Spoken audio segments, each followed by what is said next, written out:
que vayan anotando en el chat sus apellidos completos, paterno, materno y nombres para la asistencia, por favor, y la señorita delegada también va a tomar en cuenta esos elementos. Muy bien.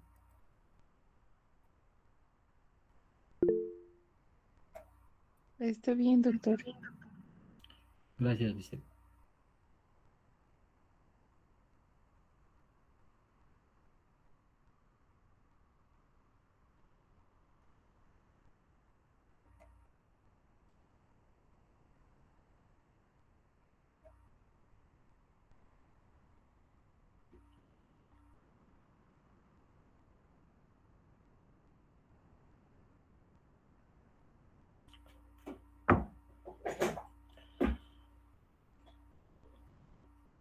Perfecto. Eh, tenemos buena recepción del audio. Por favor, Erika Avilés, si me puedes confirmar. ¿Hay buena recepción del audio? Sí, doctor, se le escucha. Perfecto. ¿Hay buena recepción de Eva, Josefina de la imagen? Sin problema. Se nota la imagen sin problema, por favor, si me confirman. Sí, se Perfecto. nota, doctor. Gracias, señorita Nena. Bien, muchachos, estamos en un capítulo muy importante que va enfocado ya a la identificación de lesiones. Tomen en cuenta que gran parte de la certificación de los documentos médico-legales, en el caso de medicina legal, van a estar contratados para precisar lesiones. Y este capítulo y el día de hoy hablaremos de las características de esas lesiones, sus repercusiones médico-legales, las vamos a clasificar de manera individual y posteriormente hablaremos de la importancia que tiene en el momento de determinar los días de impedimento médico-legal. Todos estos detalles a continuación empezaremos hablando de las características de estas lesiones para el reconocimiento de las mismas. Nos pueden llegar pacientes en situación de emergencia durante la consulta, como que también podemos observar situaciones que son secundarios a eventos violentos, ¿no? Agresiones físicas, accidentes de tránsito, eh, intentos de suicidio, autoflagelación, eh, que es importante mencionarles para su aprendizaje. Entonces, definiremos la traumatología en función a su importancia y los principales conceptos. Van mencionados van referidos respecto a la evolución de una lesión.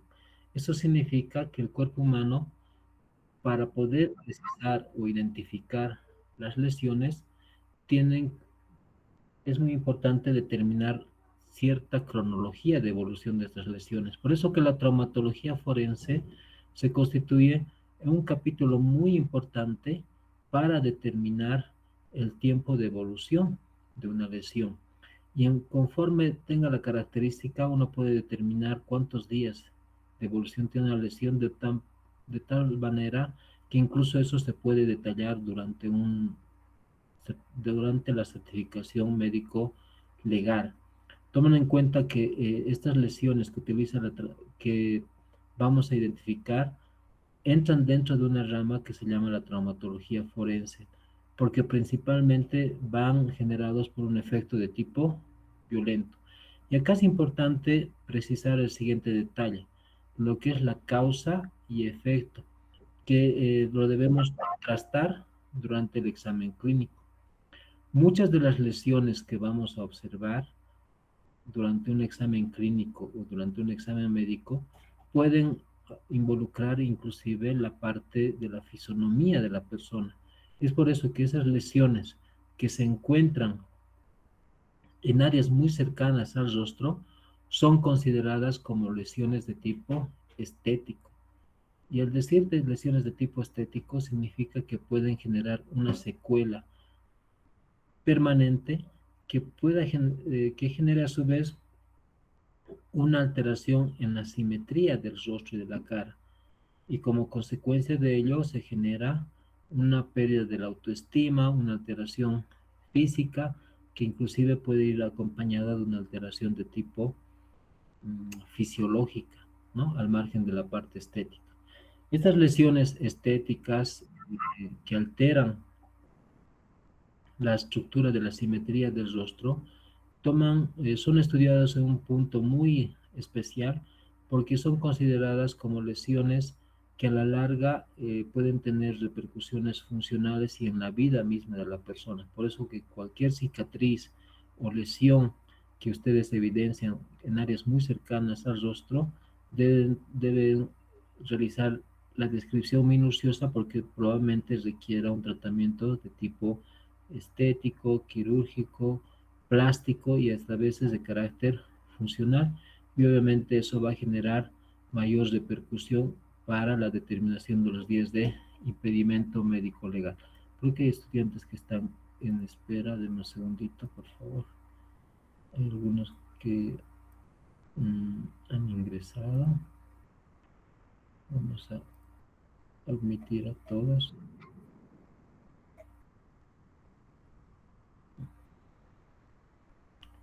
Ok. Entonces, la traumatología forense es una rama de la medicina legal, forma parte de la subespecialidad del área de medicina legal, que va a evaluar todo daño anatómico y funcional que se encuentre en el organismo. Estos daños o lesiones pueden ser generados por varios factores, a los cuales nosotros los denominaremos desde ahora como mecanismos, ¿ya? Esos elementos que generan las lesiones pueden ser de carácter físico, pueden ser de carácter químico, por ejemplo, ácidos, sustancias corrosivas, físicas, como por ejemplo el frío, calor, ¿no? Quemaduras, disminución de la temperatura ambiental, que incluso puede generar una hipotermia. De carácter biológico, nos referimos a esas lesiones que pueden ser o que pueden generar la transmisión de bacterias, virus, inclusive una mordedura de perro. Actualmente se utilizan armas biológicas para la transferencia de virus letales, inclusive. Y esto es importante determinarlo durante un examen clínico, por lo menos mencionarlo, sobre todo cuando vamos a precisar el elemento causal. Ustedes recuerdan que en la primera parte hablaba de causa y efecto. Pues el médico forense y ustedes en el área de la medicina legal, cuando evalúan a un paciente, tienen que identificar cuál ha sido la causa de esa lesión y esa lesión qué efecto ha generado en el organismo. Por ejemplo, un golpe, ¿qué resultado, qué efecto va a generar? Probablemente una equimosis, un edema, un hematoma. Entonces, esa correlación se contrasta de manera permanente cuando evaluamos a los pacientes. ¿Qué importancia tiene? Porque obviamente ese diagnóstico que ustedes van a generar en la historia clínica o un certificado médico puede ser utilizado para un proceso judicial. O sea que con ese diagnóstico de la lesión que ustedes han precisado y descrito, puede ser utilizado ese documento para iniciar un proceso de demanda. Obviamente que también en el ámbito profesional ustedes van a desenvolverse, ¿no? Como profesionales y por lo tanto tienen que tener todas las actitudes académicas y todo el respaldo de su conocimiento para poder sustentar un determinado diagnóstico. Y obviamente las lesiones también generan un conflicto de carácter social. ¿Para qué aplicamos este conocimiento de las lesiones o de la traumatología forense? Principalmente para poder determinar si una lesión ha sido generada por un origen de carácter intencional, o sea que, por ejemplo, cuando hay una segunda o tercera persona que está provocando esa lesión con un efecto de generar daño ¿no? en el ser humano, también podemos determinar si esa lesión podría haberse generado de manera accidental, como por ejemplo alguien resbala, pierde el equilibrio y se genera una abrasión en la cara, por ejemplo. Eso es un accidente.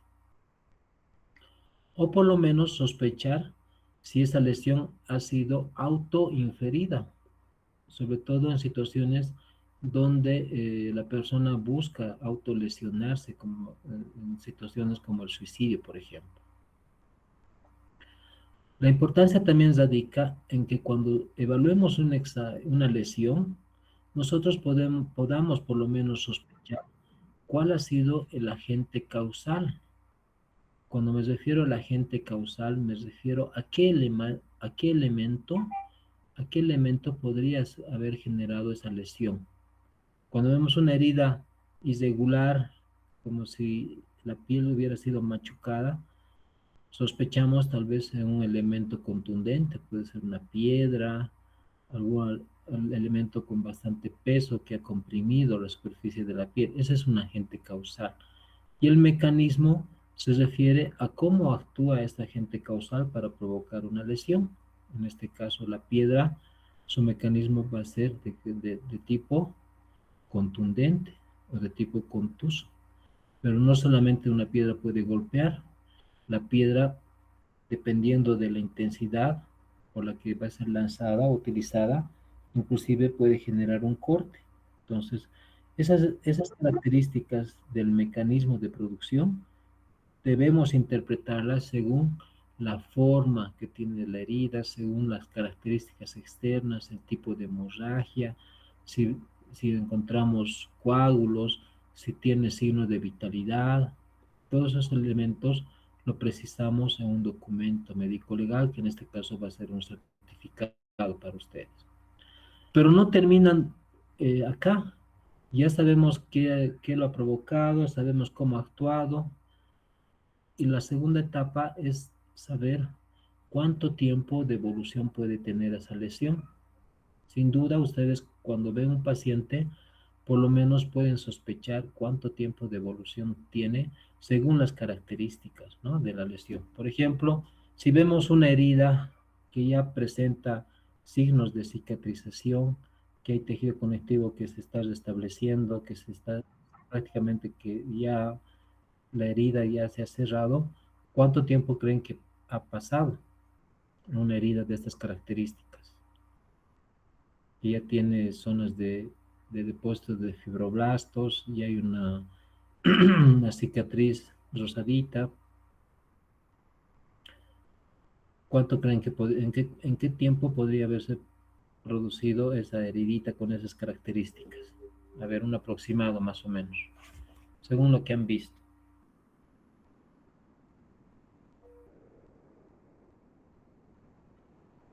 Mientras tanto hay alguien que está solicitando unirse.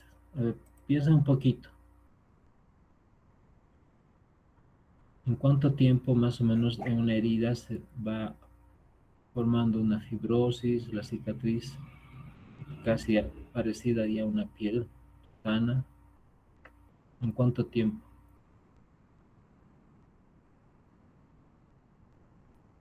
¿Qué opinan, chicos? 7 días, doctor.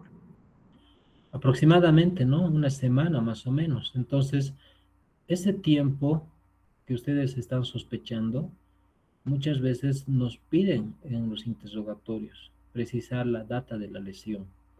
Entonces es importante que ustedes más o menos en torno a la práctica que están teniendo puedan sospechar la evolución de esa lesión. Si vemos una herida que está eh, bastante rojiza, con zonas hiperémicas, y hay un sangrado de tipo activo todavía en la lesión, ¿cuánto tiempo pensaríamos? Probablemente las primeras 24 horas, ¿no? O las primeras 4, 2 horas más o menos, por la característica de la lesión. Esa característica se lo denomina data de la lesión. Y es muy importante en el área de medicina legal para contrastar la relación del testimonio de la víctima o del agresor en torno al proceso investigativo que se esté realizando. Pero al margen de ello, también es importante, y yo estoy seguro que ustedes ya lo realizan, es el de determinar qué gravedad puede tener una lesión. Si vemos una lesión superficial, como una lesión escoriativa, como una lesión abrasiva, como cuando uno choca la piel sobre la superficie de la pared y raspa discretamente, sabemos contrastar que es una lesión muy leve, que básicamente en 2, 3 días va a sanar por completo. Pero si vemos una herida que ha generado un hematoma, que hay un sangrado activo bastante abundante, que hay un compromiso de un vaso sanguíneo, de una arteria, una vena, o que incluso hay una lesión del hueso, como con una fractura, podemos nosotros sospechar que es una lesión ya grave, porque hay mayor compromiso, ¿no?, de vitalidad en determinados tejidos. Entonces, para eso sirve la traumatología forense, para sospechar, para precisar cuán grave puede ser una lesión o cuán leve puede ser, pero al mismo tiempo, más o menos podemos intuir en qué tiempo va a curar esa heridita. A una escoriación, por ejemplo, ¿en cuánto tiempo desaparece una escoriación? Chicos, a ver, comentarios. Una escoriación, ¿en cuánto tiempo podría desaparecer?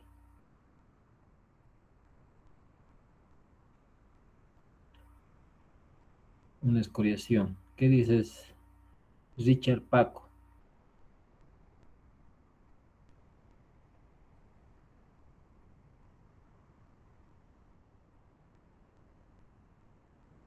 Richard. ¿Se encuentra Richard? Richard Paco. Buddy Richard Paco.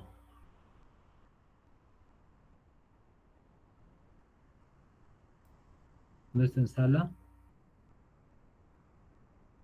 Buddy Richard Paco.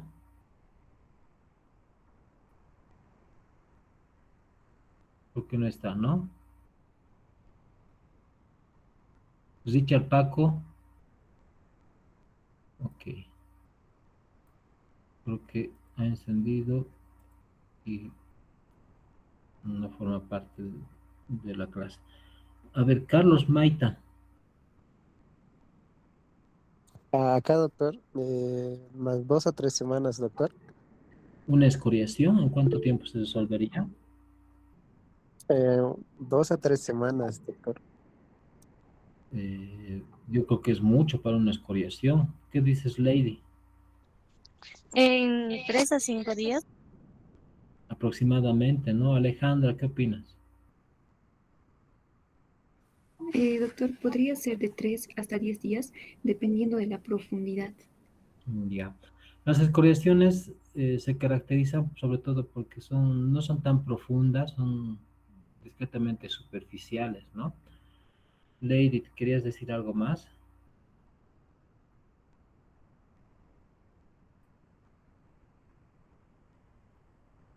Lady. No, doctor. Ya, entonces, para eso nos sirve la medicina legal y estas clases, porque a través de la observación de una lesión podemos determinar más o menos el tiempo de cicatrización, el tiempo de evolución de una enfermedad, tanto desde cuándo se ha generado hasta qué tiempo podría curar. ¿Ya? Entonces, podemos determinar qué tan grave es o qué tan superficial es simplemente al observar o al examinar. Entonces, son elementos que debemos contrastar en un documento médico legal y para la clase es lo que vamos a aprender. Entonces, no se olviden, en toda lesión ustedes tienen que precisar, sobre todo en el área legal, si es intencional o no es intencional. También tienen que sospechar si es autoinfligida, o sea que uno mismo lo ha provocado, o es por una tercera persona, y eso se contrasta con el testimonio que pueda dar el paciente. Y esos elementos es importante describirlos en la historia clínica. Cuando examinan, tienen que identificar qué lo ha provocado esa herida. ¿Ha sido una piedra? ¿Ha sido un cuchillo? ¿Ha sido un arma blanca? ¿Ha sido un proyectil de arma de fuego? Y al mismo tiempo tienen que precisar cómo ha actuado ese elemento. Un arma de fuego también puede generar una lesión de tipo contusa, ¿sí o no? Un arma de fuego, ¿qué opinan? ¿Podría un arma de fuego generar una equimosis? ¿Un revólver? Sí, doctor, si se golpea con el mango, yo supongo. Claro, ¿no? Con la cacha del revólver o de la pistola. Entonces, por la característica de la lesión, ustedes tienen que sospechar el agente causal y el mecanismo. Sospechar cuánto tiempo de evolución tiene, o sea, la data de la lesión, cuán grave es. No vayan a dar informaciones de tanta magnitud cuando no lo amerita. Una escoriación no va a cicatrizar en 3 semanas, ¿no? Entonces, esa información errónea puede provocar mayor conflicto en las personas o en el proceso investigativo. Entonces, hay que intentar ser lo más lógico en el análisis de la información. Uno puede precisar en cuánto tiempo va a curar. Generalmente las heridas cortantes entre 10 días ya están cicatrizando. Una escoriación a los 4 o 5 días ya está casi cubierta por una costra, dependiendo de la profundidad que pueda tener. ¿Y por qué es importante? Porque también en función a esa gravedad, ustedes pueden sugerir tiempos de reposo. Significa una baja médica, que en alguna situación extrema puede ser considerada o homologada para 10 de impedimento, dependiendo. Entonces ustedes les darán una baja médica para que tenga una incapacidad laboral, para que no vaya a trabajar, ¿no? Entonces, así como damos una baja médica por una faringoamigdalitis pultácea, le decimos de 48 a 72 horas en reposo, pues en relación a una herida, si es un maestrito que es un albañil, que hace obra gruesa y está trabajando y tiene amputación del dedo pulgar y del índice, pues no le van a decir a las 48 horas ya puede trabajar. Entonces, dependiendo de esa gravedad, le darán un mes, 3 semanas, ¿no? Para que cicatrice el muñón de la amputación, dependiendo. ¿Ya? Entonces, para eso sirve, para que ustedes puedan entender la severidad de una lesión y en función a ello dar los días de baja médica. Pero hay otro elemento muy importante que les puede pasar en su provincia, inclusive en el servicio de emergencia, y es conocer si esa herida que ustedes están examinando ha sido provocado en vida o es que es una lesión post-mortem. ¿Será que se puede contrastar? ¿Qué opino? ¿Podemos precisar si una lesión ha sido provocada cuando la persona estaba con vida? ¿Será que podemos contrastar una lesión en un cadáver y mencionar que la lesión ha sido provocada cuando la persona ya ha muerto? Esos signos de vitalidad también son estudiados por el médico legista y también por ustedes. ¿Qué le caracteriza a una lesión a una persona que tiene vitalidad? O sea, una lesión vital que ha sido provocada en una persona con vida. ¿Cuál es su principal característica?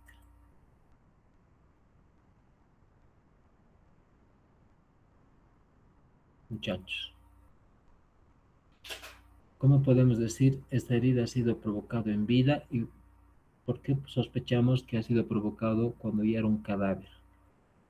Porque es distinto, ¿no? Si la persona ya es un cadáver y tú le disparas, no es que le estás matando nuevamente al cadáver, es diferente, la persona ya había fallecido.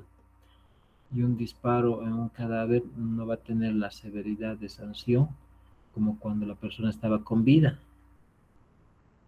¿Qué opinan? ¿Cómo nosotros podríamos, o ustedes podrían sospechar si una lesión ha sido generada cuando la persona estaba con vida o ya en un cadáver?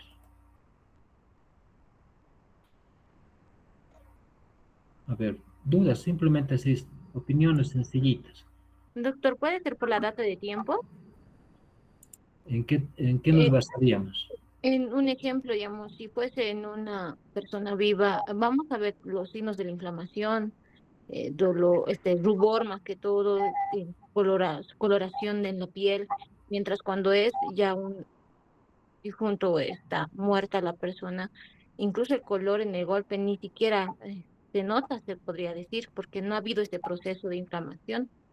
Muy bien, señorita Siñán, está en lo correcto. Entonces, ese signo de vitalidad es contrastada por las características que tiene la herida. Como su compañera mencionó, Un signo de vitalidad es el cambio de coloración. Va a haber rubor, la hiperemia perisregional, la hemorragia activa, ¿no? Que se vea la sangre roja, rutilante. Esos son signos de vitalidad, signos de inflamación. Inclusive podemos ver signos de cicatrización, una costra hemática que ya se ha empezado a formar, una cicatrización parcial, ya ese es un signo de vitalidad. Entonces, al solo observar ese detalle decimos, ah, esta lesión ha sido en vida. ¿Por qué? Porque están activos los signos, ¿no? Circulatorios. Hay circulación sanguínea, hay procesos inflamatorios, hay vitalidad, hay temperatura, y inclusive de manera histológica, si hacemos un corte de la herida del cadáver y vemos que hay depósitos de plaquetas, si vemos que hay neutrófilos en el área perirregional, si hay macrófagos inflamatorios, linfocitos en la zona, pues definitivamente son signos de vitalidad porque el cuerpo ha reaccionado y ha intentado resolver ese problema. Mientras que una lesión post-mortem no va a tener estos signos. Estas lesiones post-mortem no generan inflamación, por lo tanto no va a haber ni equimosis, no va a haber edema. Si se hace un corte en un cadáver, pues muchas veces no hay ni sangrado, porque la sangre, tomen en cuenta que una vez que la persona ha fallecido, pues deja de circular, y si deja de circular, la sangre se estanca, se coagula y por lo tanto no va a haber esos signos de vitalidad. Y si hacemos un corte histológico de una herida en un post-mortem, pues no vamos a ver ni plaquetas, no va a haber infiltrados de neutrófilos, no va a haber signos de inflamación, ni de signos de coagulación, ¿de acuerdo? Entonces, esos elementos es lo que tenemos que aprender en nuestra clase de lesionología, para que cuando ustedes den un documento médico legal, cuando hagan una descripción, cuando se les pregunte un policía o un fiscal les pide un informe, pues sepan responder de esa manera. Y ya después, como parte de los objetivos, es que ustedes entiendan si la acción ha sido provocada por terceras personas, también precisar cuánto tiempo de baja médica se le va a dar, y el forense, ya como especialidad, mencionará los días de impedimento, si van a ser permanentes o transitorios. Si es una lesión muy seria, le va a dar tal vez días de impedimento provisionales, porque estamos esperando una cirugía, un tratamiento quirúrgico. A la traumatología forense le interesan esos elementos. Y a ustedes también, porque va a formar parte de su perfil académico como profesionales cuando atiendan a estos pacientes. ¿Ya? También la traumatología forense, en uno de sus capítulos, puede intervenir sobre todo en situaciones como de auditoría médica, por ejemplo, para saber si la acción de un profesional ha sido lo correcto o es que ha hecho una mala praxis, de pronto no era para hacer un procedimiento quirúrgico y el médico se ha animado a hacerlo cuando no correspondía, por ejemplo. Entonces, si la herida corresponde, por ejemplo, a una perforación del intestino porque están haciendo una liposucción a nivel abdominal y de pronto al cirujano plástico, por lo apurado que estaba o por una mala técnica, ¿no? Y por no tener buena coordinación, ha perforado el peritoneo y ha generado una peritonitis y de pronto no se percata y la persona se complica y fallece, como en algunas situaciones se han dado. Entonces se puede investigar en una autopsia y ver si hay puntos de ingreso que han generado una herida, ver el peritoneo, si hay signos de inflamación. Entonces, indudablemente, como profesionales vamos a estar en contacto con pacientes con estas características. Un paciente que está expuesto básicamente a un mundo de lesiones. Por un lado le pueden lanzar una botella o accidentalmente puede caer una botella y ya le genera una herida cortante, una herida contusa, una lesión de carácter física, una quemadura con agua hirviendo. Hubo un caso de una señora que estaba pasando donde hacen las alacitas en el parque urbano y de pronto se pone a discutir con la señora que hace los APIs, y entran en una discusión, y la señora de los APIs le lanza con el aceite caliente que estaba ahí de sus empanadas, ¿no? Le cae al rostro y le genera una quemadura terrible, lesión de carácter térmico, ¿no? Por aceite. O de pronto una mordedura canina, por caminar muy rápido, sorprendido por un perrito callejero, le muerde, no acude a consulta y pasando 2 semanas el paciente se complica con signos de rabia, como lo que ha sucedido en algunos casos. Y el paciente fallece porque no ha sido atendido, el perro le ha transmitido el virus de la rabia, no le han hecho prevención, no ha recibido atención médica y el paciente fallece, por ejemplo. Entonces, realmente los pacientes están expuestos a una serie de eventos nocivos para su organismo, en el mismo ambiente.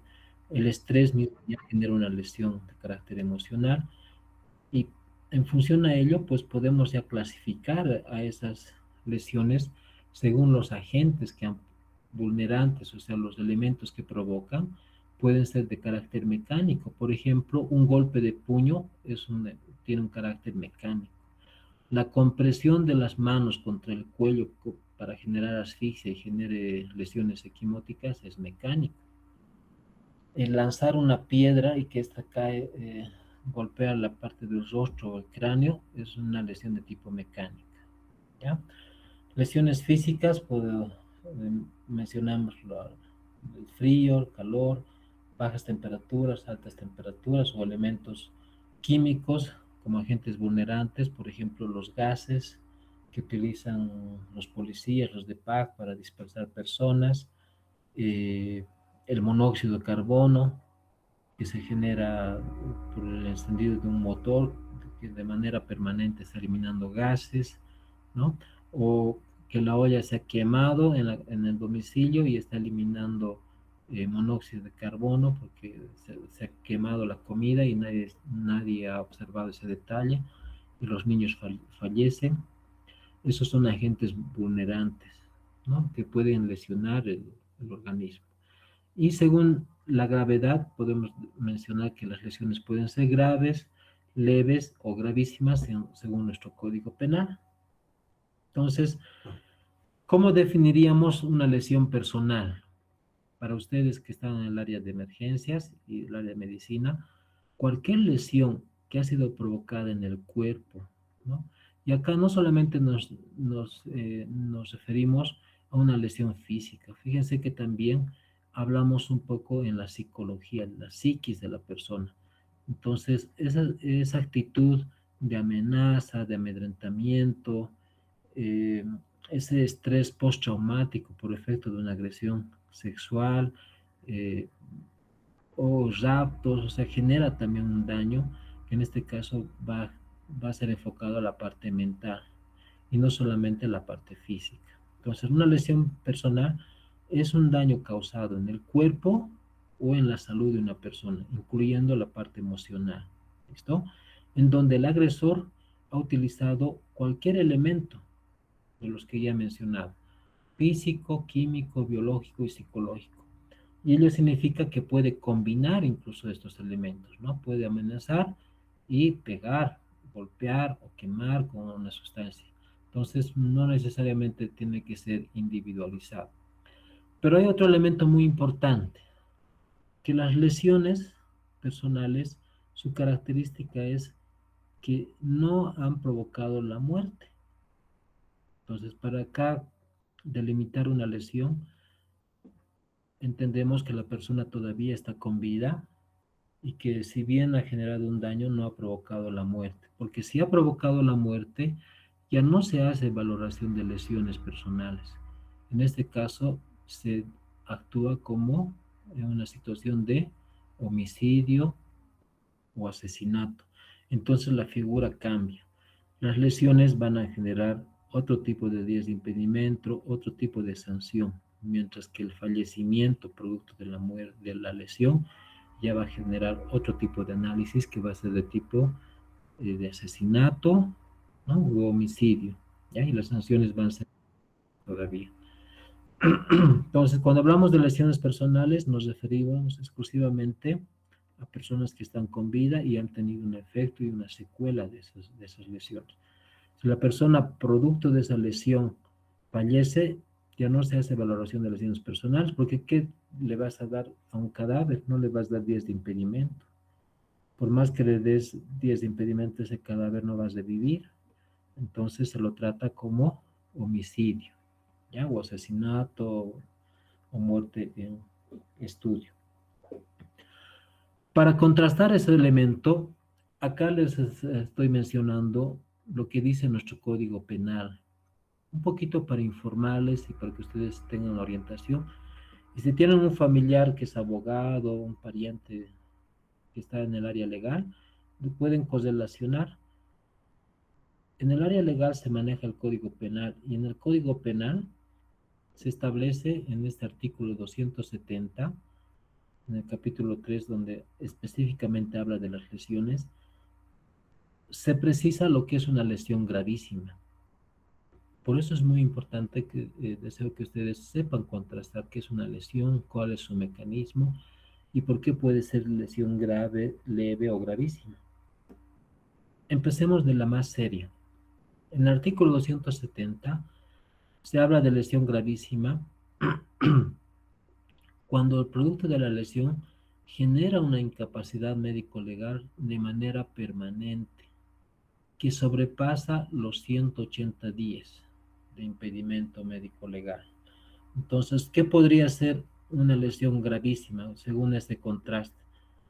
Están entendiendo que que para ser gravísima hay un requisito, que los días de impedimento sean mayor a 180 días.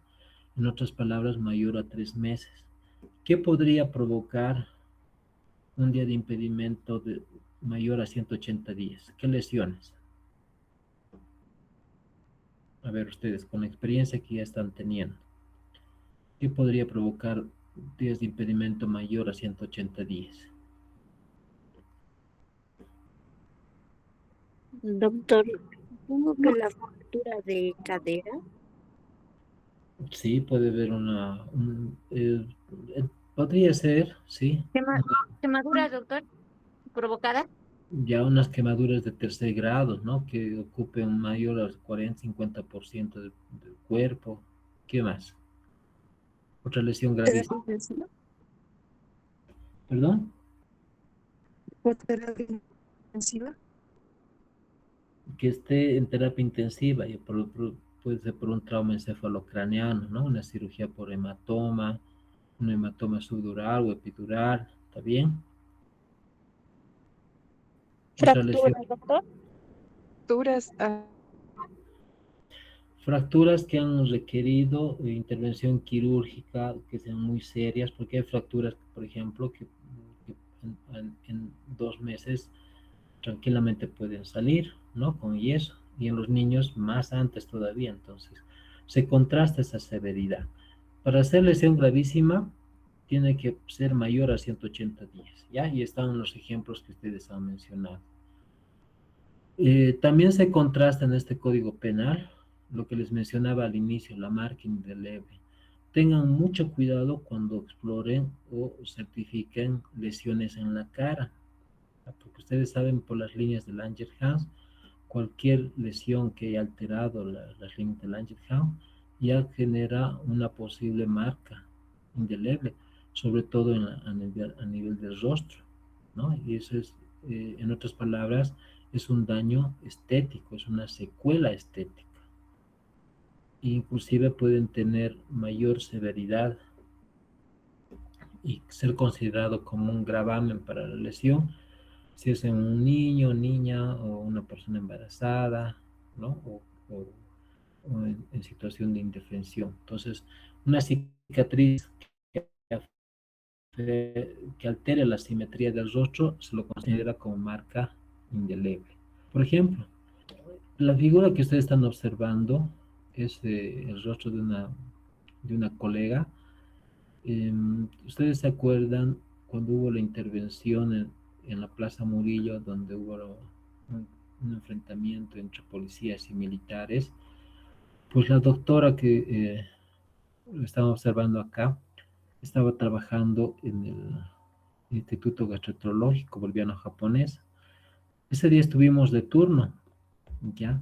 Y nos han solicitado ayuda en ambulancias, ayuda médica, mientras estaban dando la confrontación en la Plaza Murillo. Habían disparos, terrible. En esa situación, la colega sale de emergencia para auxiliar a oficiales que podían estar heridos en la Plaza Murillo. Y en el intento de ayudar a unos policías, la doctora ha sido impactada por varios proyectiles que han atravesado y han perforado el mentón y la cara, ya, tanto con orificio de salida y otra que ha impactado a nivel del cráneo, inclusive. Básicamente ha tenido fractura, multifractura a nivel de la mandíbula. La ha tenido que colocar platino, se ha tratado de adherir las esquirlas de los mismos huesos porque la mandíbula estaba destruida, pero al margen de ello, o sea, las piezas dentarias han sido lesionadas, ha tocado parte de la lengua, el labio, o sea, es una herida terrible, ¿no? La doctora estaba en terapia intensiva varios meses. Esto ya es en la etapa donde ha recuperado después de las cirugías, porque ha tenido como 10 cirugías más o menos solamente en la cara para el tema de reconstrucción y básicamente ha perdido la capacidad de detectar o sentir los sabores en la lengua, ha habido un daño funcional. Ustedes notarán que hay un daño estético también. Estas son las cicatrices a nivel del mentón, por ejemplo. Los labios, la cavidad oral ya no tiene esa capacidad de masticación, por ejemplo. Es una secuela ya no solamente estético, sino también de tipo funcional. Y esta doctora ha intentado suicidarse en 2 ocasiones, porque después de que salió de terapia intensiva, recuperado, pues no ha podido contrastar, ¿no?, las consecuencias y las secuelas de manera emocional, inclusive ha intentado incluso suicidarse. Y era la hija de un reconocido doctor también que trabajaba en terapia intensiva. Fíjense entonces, se ha iniciado un proceso de demanda al Estado, una situación para el resarcimiento de daños. A esto me refiero como una lesión grave, gravísima. Hay el compromiso de la parte funcional de la cavidad oral, del sentido del gusto, pero al mismo tiempo hay un daño de tipo estético, ¿no?, donde la persona todavía requiere más cirugías para tratar de modificar las cicatrices, recuperar la apertura de la cavidad oral, implantes dentales. Entonces, esa es una lesión gravísima. Y hay otras lesiones que no superan la cantidad de días de impedimento. Recuerden ustedes que más de 180 días recién es una lesión gravísima, pero las otras lesiones son lesiones leves o graves. Una lesión grave es aquella lesión que tiene días de impedimento desde los 30 días hasta menos de 80 días. Entonces, acá pueden estar localizadas algunas heridas cortantes, hematomas, ¿no?, que han requerido una solución de tipo quirúrgico, fracturas en determinadas áreas del cuerpo y que requieren menos de 3 meses para cicatrizar y para recuperar movimiento, digamos, con fisioterapia. Es una lesión grave. Y las lesiones leves son las que son menores a 30 días. O sea, desde 1 hasta 29 días son consideradas como lesiones leves. En función a esto que les estoy mencionando, cítenme ejemplos de lesiones leves, según su experiencia. ¿Qué me pueden citar como lesión leve? Que genere menos de 29 días de impedimento médico legal. ¿Qué podría ser?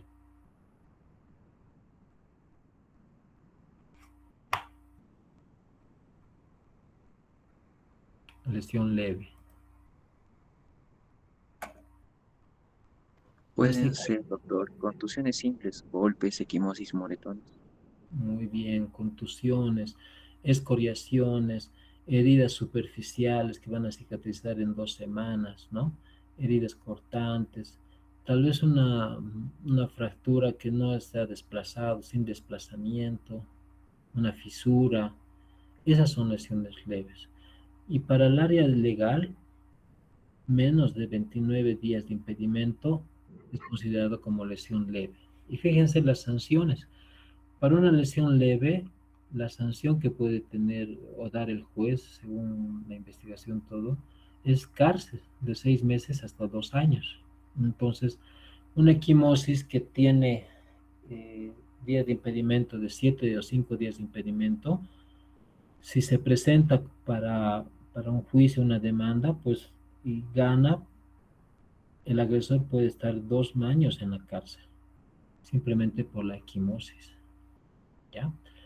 Una lesión leve, una fractura de huesos de la nariz, por ejemplo, producto de golpes, las agresiones físicas, donde les dan de 30 días hasta 180 días, pues va a tener sanción de 2 hasta 6 años de cárcel.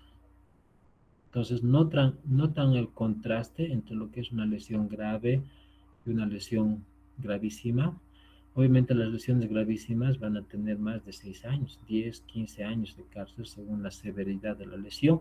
Y ahí viene también sanciones de resarcimiento, o sea, esa persona tiene que pagar, devolver el dinero de las cirugías, el tratamiento de fisioterapia, medicamentos, los gastos, inclusive tienen que devolver los honorarios del abogado, inclusive cuando pierden el juicio. ¿Ya? Entonces, esto es para que ustedes más o menos vean que cuán importante es definir una lesión. No es dar el diagnóstico de una lesión por dar, porque de tu diagnóstico que vas a dar en el momento de una evaluación de emergencia, puedes estar clasificando o transformando una lesión leve a una lesión grave. ¿Ya? Entonces hay que tener mucho cuidado cómo definimos una lesión y pensar más o menos. Ustedes no van a dar 10 de impedimento, pero por lo menos tienen que pensar la severidad de la lesión para dar los 10 de baja médica. Entonces, si es una equimosis periorbitaria, no le van a dar 30, 40 días de baja médica, ¿no? Porque saben que esta equimosis en 10 días va a desaparecer. Entonces le darán 6 días de baja médica, 5 días de baja médica, porque contrasta. Pero si esta persona ha sufrido un golpe de puño y en el examen físico ustedes observan y dicen, observa, le piden que lea y resulta que no, y tiene una maurosis unilateral, o ve borroso, o ve una telita que está ahí desprendiéndose como una manchita que no le permite ver, van a sospechar ustedes de un desprendimiento de retina. Entonces le van a mandar al oftalmólogo para que le haga un examen minucioso, o le pedirán una ecografía, ¿no? De la cavidad orbitaria o de las retinas para ver si hay desprendimiento. Entonces, vean la diferencia entre dar un diagnóstico al azar, así simplemente por salir del paso, y otro diagnóstico que realmente tenga lógica y sea justificable. ¿Ya? A ver, algún valiente que me pueda decir y describir esta lesión. Se lo voy a acercar un poquito más. ¿Quién me puede describir esta lesión? Y que me diga si es una lesión grave, leve o gravísima.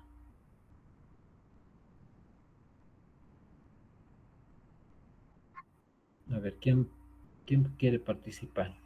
Aprenderemos todos juntos.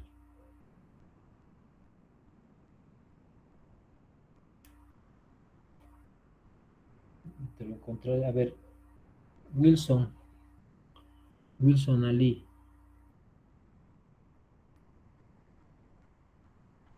A ver, le voy a llamar a mi amigo Gustavo. Aquí está, doctor. ¿Wilson?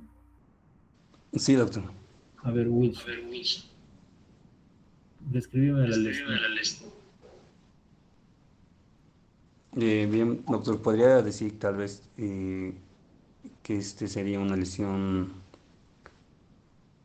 mm, de moderada, tal vez, doctor, porque por causa quizás de un golpe, una contusión.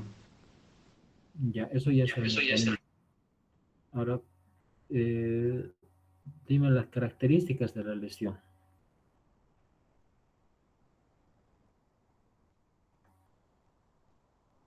A ver, Gustavo, ¿dónde estás? Mi amigo Gustavo.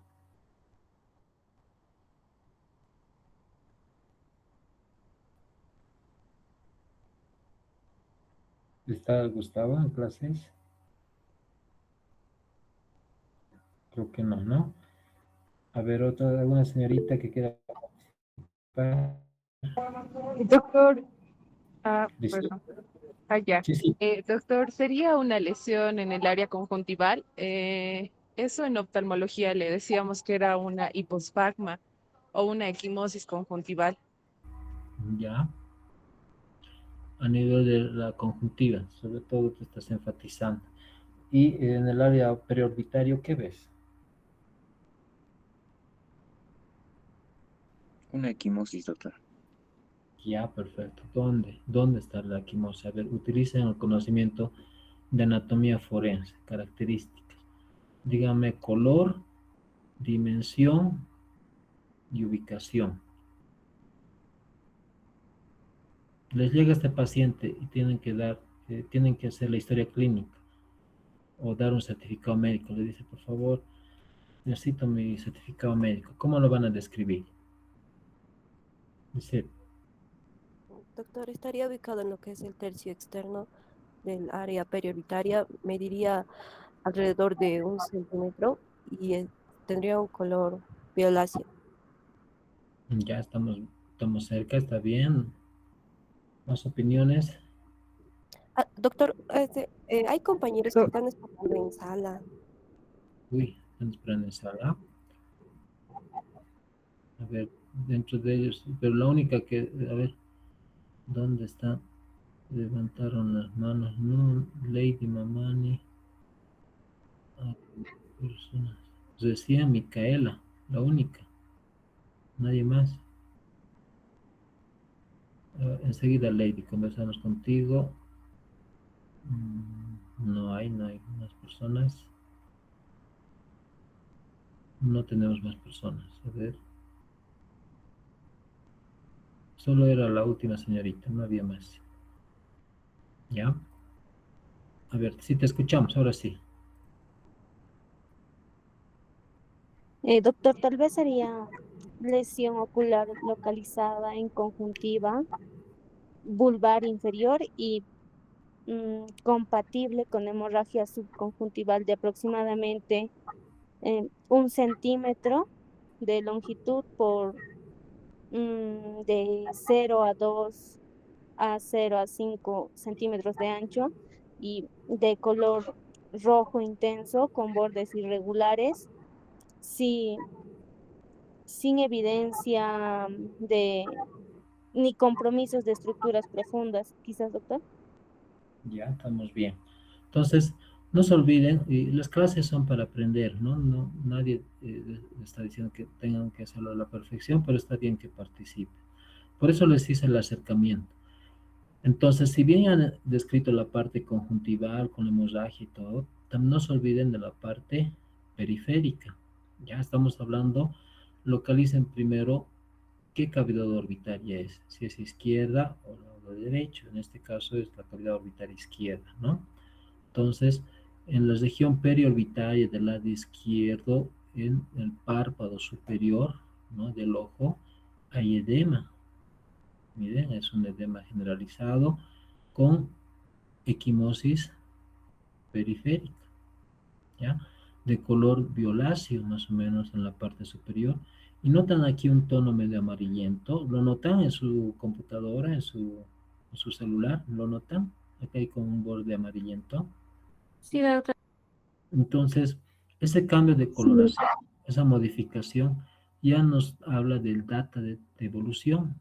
Según ustedes, ¿cuánto tiempo de evolución podría tener este moretón?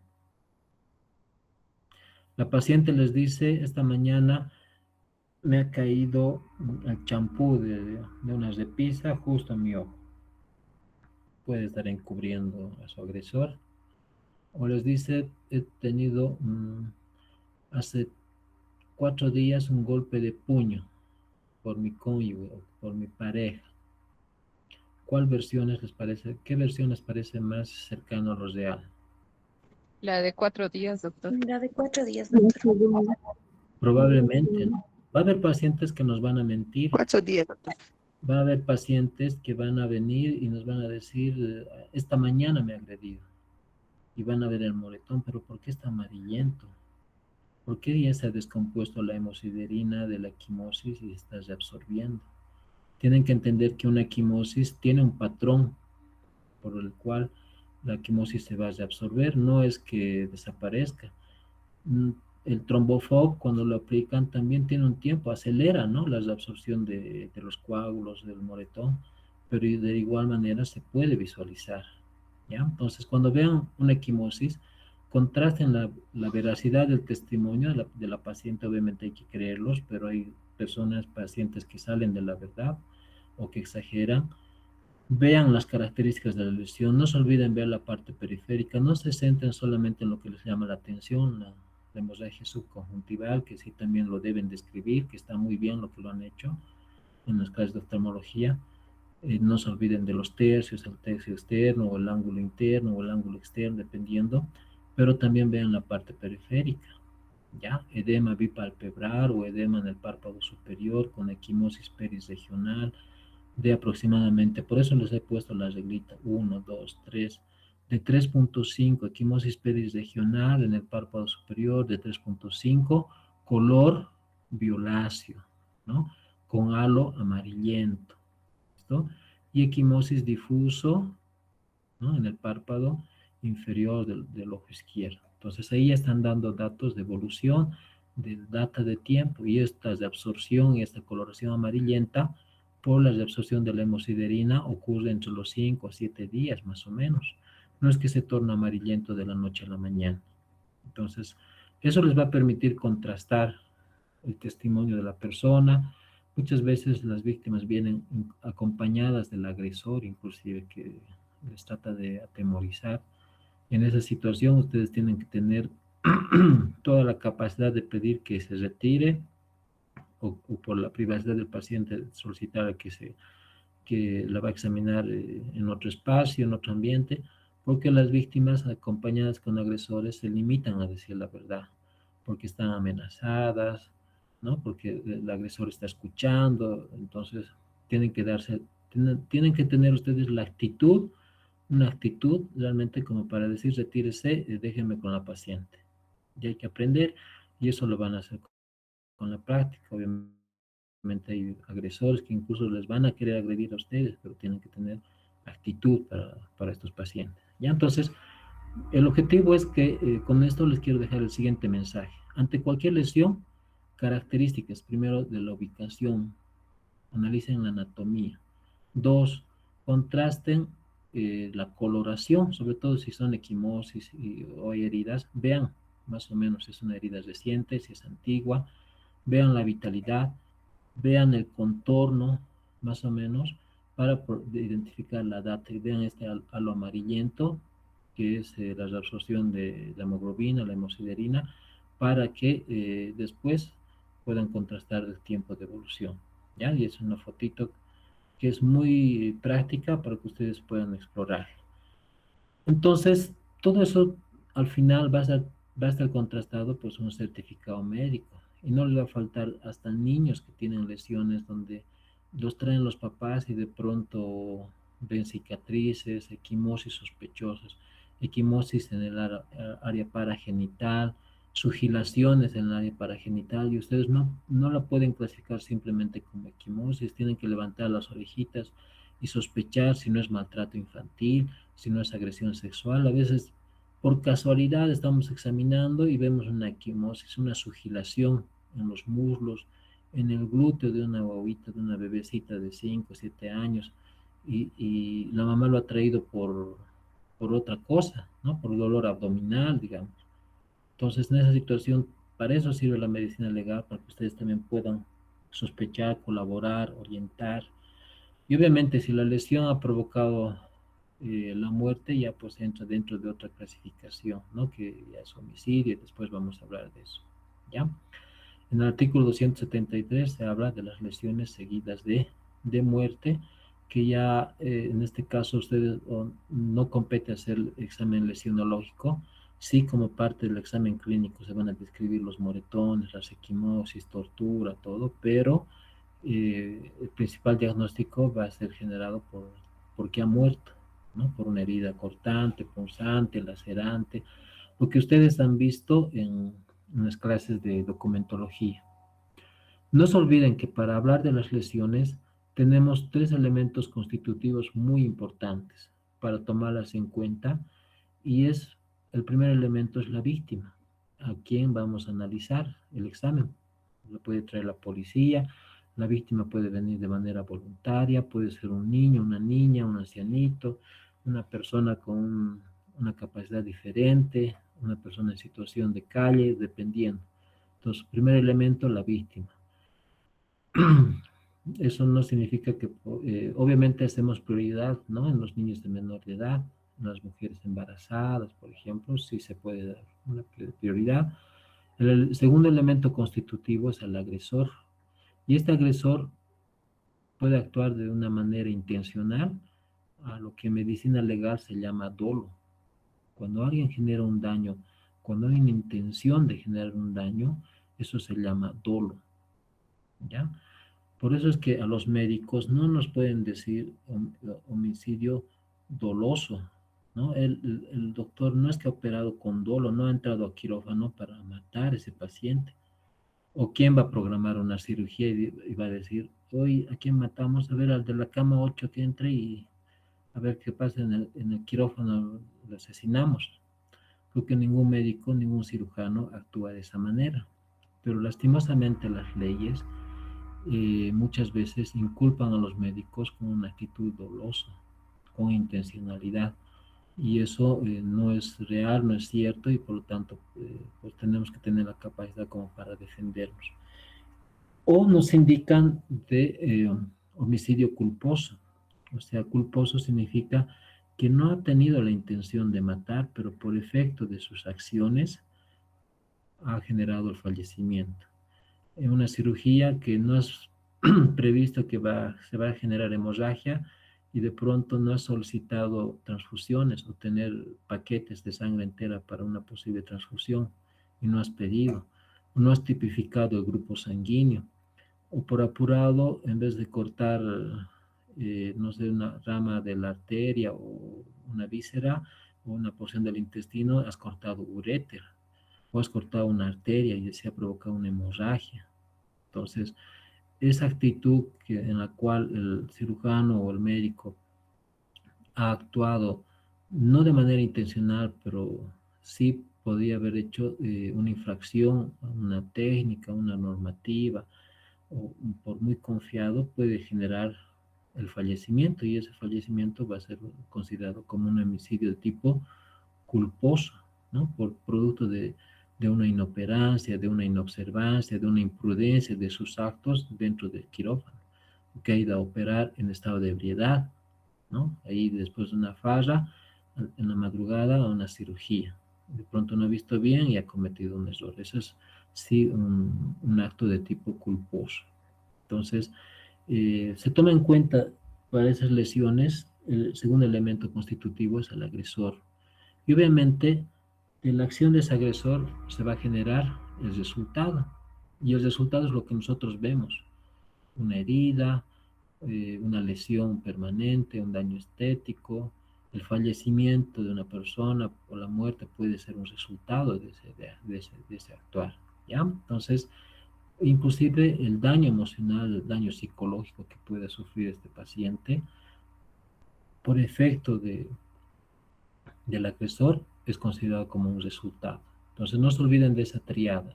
En las lesiones personales siempre va a haber una víctima, va a haber un agresor y va a haber un resultado o el efecto que hay que contrastarle con la lesión, con la herida.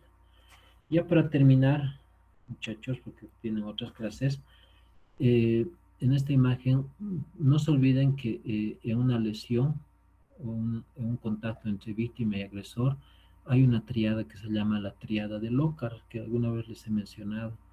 Y esta tríada de Lockhart se refiere en todo contacto de tipo violento o agresivo entre víctima y agresor, hay una relación entre la víctima, el agresor y el lugar del hecho.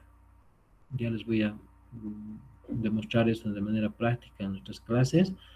En esta imagen, por ejemplo, ustedes inmediatamente pueden sospechar al elemento causal de esta lesión. Acá, por ejemplo, en el cuadrante inferior se observa una lesión, ¿no?, que se ve como trazos de fractura circunscritas, que más o menos tienen una forma redondeada, ¿ya? Y que durante el examen físico en el cadáver, pues contrastan con una fractura de estos huesos. Tomando en cuenta este detalle, la característica de la fractura, ¿qué creen que podría haber provocado esa lesión? En la región, puede ser en la región temporal, en la calota, en el cráneo. ¿Qué podría haber provocado? Simplemente observando las características de la lesión. Ahí está el elemento, un martillo, ¿no? Entonces, este martillo que ha sido sujetado con energía, se ha transmitido esa fuerza cinética a un punto, se ha concentrado en la cabeza del martillo. Al entrar en contacto con el hueso, esa transferencia de la energía cinética ha provocado un trazo de fractura circunscrita, redondeada, ovoidea más o menos, provocando la ruptura de una solución de continuidad en la estructura ósea, ¿ya? Entonces estamos hablando de una fractura producto de un mecanismo que va a ser contundente o contuso. ¿Cómo actuó? ¿Cuál sería el elemento causal? El martillo. El mecanismo, ¿cómo actúa este martillo? A través de un efecto de la contusión o el golpe. Entonces, simplemente al ver las lesiones uno ya puede sospechar cuál ha sido el mecanismo y cuál ha sido el elemento causal. En este caso, el mecanismo es contuso o contundente y el elemento causal es el martillo. De tal manera que las lesiones, sobre todo las que estamos mencionando, las contusiones, pueden llegar a ser contusiones superficiales y otras profundas. Las superficiales son las que no han lesionado estructuras de huesos, por eso son superficiales, y dentro de estas lesiones de tipo contuso tenemos los golpes de puño, las palmadas, las cachetadas, los lapos que dicen generan hiperemia, ¿no?, eritema del rostro. Las escoriaciones superficiales con las uñas de los dedos generan una erosión, ¿ya?, de la piel, y esa es superficial, entonces está considerada como una lesión leve. Producto de ese golpe se genera equimosis, que ya vamos a hablar, que es la acumulación de sangre en los lugares por debajo de la piel. Los hematomas ya son acumulaciones abundantes, y los apergaminamientos, las atracciones que también no han lesionado huesos. Y ya las lesiones profundas son las que dañan lesiones de nervios, vísceras, músculos, huesos, fracturas. Y después hablaremos de las otras variedades de lesiones según sus elementos causales. ¿Hasta acá tienen alguna duda, chicos? ¿Alguna duda? Opiniones, por favor. ¿Están todavía ahí o ya están dormidos?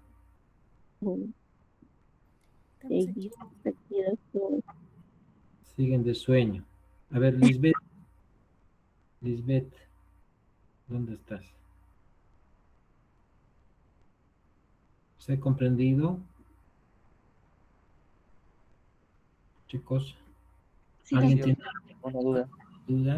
Sí, doctor, se entendió muy bien.